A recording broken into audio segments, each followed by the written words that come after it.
புதிய கல்விக் கொள்கைக்கு எதிர்ப்பு தெரிவித்து தமிழகத்தில் பல்வேறு அரசியல் தலைவர்கள் கருத்து தெரிவித்து வருகின்றனர்.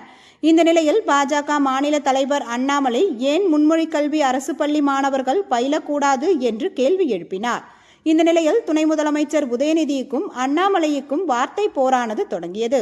இந்த நிலையில் கடந்த தினங்களுக்கு முன்பு துணை முதலமைச்சர் உதயநிதி தமிழர்களின் உரிமைகளை பறிக்க முயன்றால் இந்த முறை கெட் அவுட் மோடி என்று தமிழர்கள் துரத்துவார்கள் என்றார்.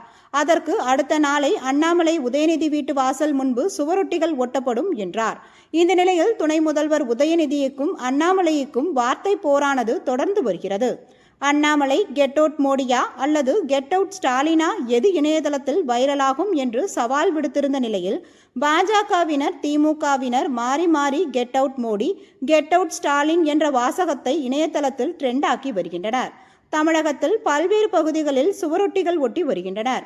அந்த வகையில் திருமங்கலம், திருப்பரங்குன்றம் மற்றும் அதனை சுற்றியுள்ள பகுதிகளில் திமுக விளையாட்டு மேம்பாட்டு அணி சார்பில் கெட் அவுட் மோடி என்ற வாசகங்கள் பிரதமர் மோடி ஓடுவது போல் கார்ட்டூன் புகைப்படம் பொருந்திய சுவரொட்டிகள் ஒட்டப்பட்டுள்ளன.